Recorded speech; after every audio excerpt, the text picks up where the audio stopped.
नमस्कार दोस्तों, HP exam mart में आपका स्वागत है। आज की इस क्लास में हम यूरोपियन हिस्ट्री के एक इम्पॉर्टेंट टॉपिक के बारे में पढ़ेंगे, जो हिमाचल प्रदेश पटवारी एग्जाम के लिए बहुत ही महत्वपूर्ण टॉपिक्स में से एक है। पहले की दुनिया में सभी चीज़ें हाथों से बनाई जाती थीं, कपड़े, औजार, मशीनें, सब कुछ। लेकिन अचानक एक समय ऐसा आया जब मशीनों ने इंसानों का काम आसान और तेज बना दिया। यही बदलाव इतिहास में इंडस्ट्रियल रेवोल्यूशन यानी औद्योगिक क्रांति के नाम से जाना जाता है। आज की इस वीडियो में हम जानेंगे औद्योगिक क्रांति क्या है, ये सबसे पहले कहाँ शुरू हुई, इसके मुख्य कारण क्या थे, प्रमुख आविष्कार कौन से थे और इसके क्या प्रभाव पड़े। सबसे पहले ये जान लेना जरूरी है कि इस क्रांति की शुरुआत 1780 से 1850 के दशक में ब्रिटेन से हुई थी। कई स्टूडेंट्स एग्जाम में इसे फ्रांसीसी क्रांति समझ लेते हैं। इसका ध्यान रखें कि इसका संबंध इकोनॉमिक और टेक्नोलॉजी से है, ना कि राजनीति से। तो चलिए शुरू करते हैं आज की क्लास और इस क्रांति के बारे में विस्तार से समझते हैं। 1. औद्योगिक क्रांति क्या है? इंडस्ट्रियल रेवोल्यूशन का अर्थ है उत्पादन के पारंपरिक तरीकों से मशीनों द्वारा बड़े पैमाने पर उत्पादन। ये क्रांति लगभग 1780 के दशक से 1850 के बीच शुरू हुई। इसकी शुरुआत सबसे पहले यूनाइटेड किंगडम में हुई और धीरे धीरे पूरे यूरोप और दुनिया में फैल गई। इंडस्ट्रियल रेवोल्यूशन शब्द का इस्तेमाल सबसे पहले फ्रांसीसी अर्थशास्त्री J.A. ब्लैंकी ने किया था। एग्जाम के लिए ये फैक्ट इम्पॉर्टेंट है।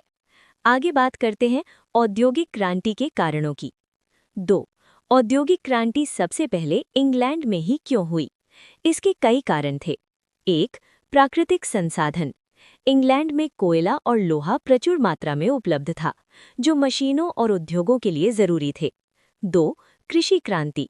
कृषि में सुधार के कारण उत्पादन बढ़ा और किसानों की संख्या कम होकर लोग शहरों की ओर जाने लगे। तीसरा कारण है पूंजी और व्यापार। ब्रिटेन का व्यापार बहुत मजबूत था और उद्योग लगाने के लिए पर्याप्त पूंजी उपलब्ध थी। चौथा महत्वपूर्ण कारण है उपनिवेश यानी कॉलोनीज। ब्रिटेन के पास कई उपनिवेश थे, जहां से कच्चा माल मिलता था और तैयार माल बेचने के लिए बड़ा बाजार मिलता था। ये वन लाइनर फैक्ट इम्पॉर्टेंट है, इसको भी साथ में याद रखना। अब बात करते हैं प्रमुख आविष्कारों के बारे में।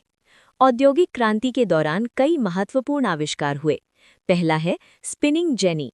इस मशीन का आविष्कार जेम्स हार्ग्रीव्स ने 1764 में किया। इससे कपड़ा उत्पादन बहुत तेज हो गया। दूसरा महत्वपूर्ण आविष्कार है स्टीम इंजन। भाप इंजन को जेम्स वॉट ने 1781 में न्यू कॉमन के इंजन में सुधार कर इसे पेटेंट कराया।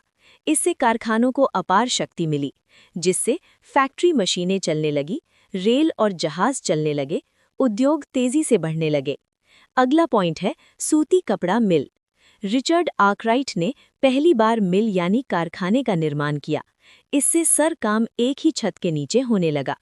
पहले इंसान को अपने व्यावसायिक कार्यों के लिए पानी के स्रोतों के पास ही रहना पड़ता था। अब भाप इंजन बनने के बाद वे शहरों में बसने लगे, जिससे शहरीकरण बढ़ा और औद्योगिकरण में तेजी आई। 4.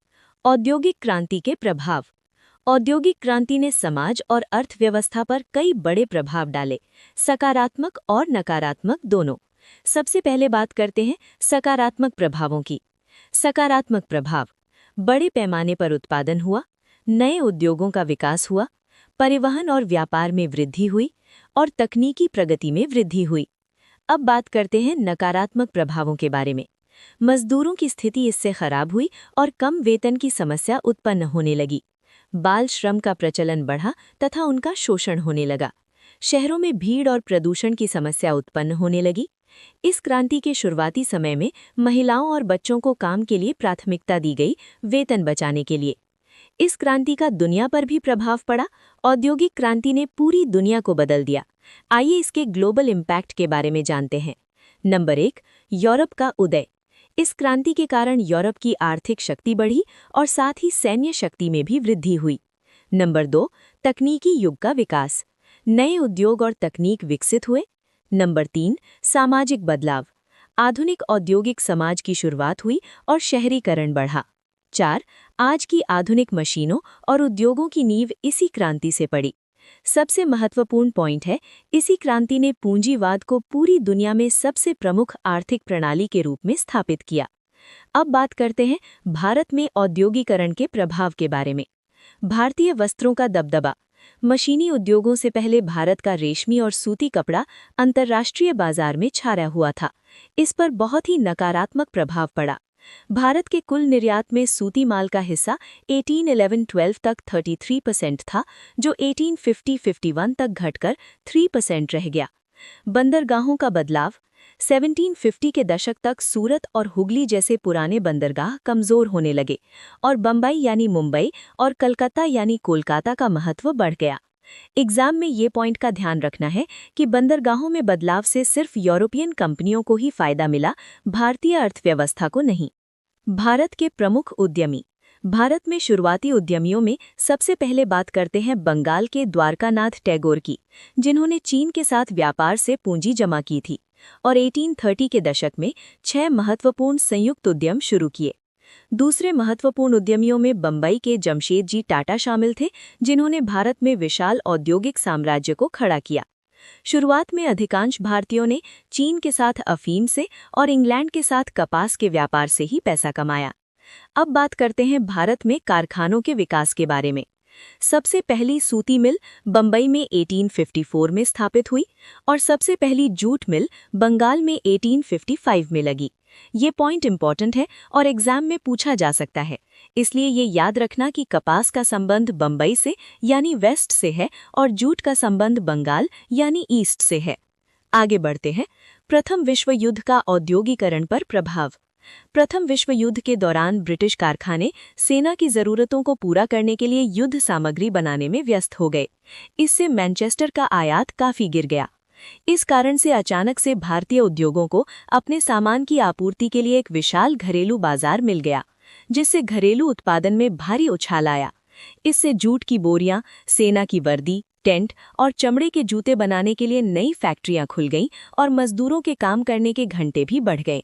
इम्पॉर्टेंट फैक्ट है, पहले विश्व युद्ध के बाद मैनचेस्टर भारतीय बाजार में कभी अपनी पुरानी पोजीशन वापस नहीं ला सका। असल में प्रथम विश्व युद्ध भारतीय बाजारों और उद्योगों के लिए बहुत बड़ा वरदान साबित हुआ। अगला पॉइंट है भारत का कारखाना अधिनियम यानी फैक्ट्रीज एक्ट 1948। इस अधिनियम का मुख्य उद्देश्य कारखानों में काम करने वाले श्रमिकों के स्वास्थ्य, सुरक्षा और कल्याण को सुनिश्चित करना था। कारखाना अधिनियम 1948 के प्रमुख प्रावधान। 1. काम के घंटे। एक वयस्क श्रमिक सप्ताह में 48 घंटे से अधिक काम नहीं करेगा और दिन में अधिकतम 9 घंटे की सीमा तय की गई। 2. बाल श्रम। इस अधिनियम के अनुसार 14 वर्ष से कम आयु के बच्चों का कारखाने में काम करना पूरी तरह प्रतिबंधित किया गया। 3. स्वास्थ्य और कल्याण। कारखाने में साफ सफाई, वेंटिलेशन, पीने के पानी और शौचालयों की व्यवस्था अनिवार्य की गई। 4. कल्याण अधिकारी। इसमें यह प्रावधान किया गया कि यदि किसी कारखाने में 500 से अधिक श्रमिक हैं, तो वहां एक कल्याण अधिकारी नियुक्त करना अनिवार्य है। ये अधिनियम भारतीय संविधान में दिए गए श्रम अधिकारों यानी लेबर राइट्स को धरातल पर उतारने का सबसे पहला बड़ा कदम था। आज की क्लास के आखिर में अब बात करते हैं महत्वपूर्ण तथ्यों और तिथियों यानी इम्पोर्टेंट फैक्ट्स एंड डेट्स के बारे में। सबसे पहले महत्वपूर्ण शब्दावली। Number 1, jobbers. उद्योगपतियों द्वारा नए मजदूरों की भर्ती के लिए रखे गए पुराने और विश्वसनीय कर्मचारी जॉबर्स कहलाते थे। 2, फ्लाई शटल। ये बुनाई के लिए एक प्रकार का यांत्रिक उपकरण था जिसने बुनकरों की उत्पादकता बढ़ा दी। ये इम्पोर्टेंट फैक्ट है कि 1941 तक भारत में 35% से अधिक हथकरघों में फ्लाई शटल का उपयोग होने लगा। अब बात करते हैं महत्वपूर्ण तिथियों की। पहला पॉइंट है 1730 का दशक। ये दशक इंग्लैंड में कारखानों का सबसे शुरुआती समय माना जाता है। दूसरा है 1873। 1873 में ब्रिटेन के लोहे और इस्पात निर्यात का मूल्य सूती निर्यात से 2 गुना हो गया। तो दोस्तों, इंडस्ट्रियल रेवोल्यूशन इतिहास की सबसे महत्वपूर्ण घटनाओं में से एक थी, जिसने मानव जीवन, अर्थव्यवस्था और समाज को पूरी तरह बदल दिया। इसी क्रांति ने आधुनिक दुनिया की नींव रखी।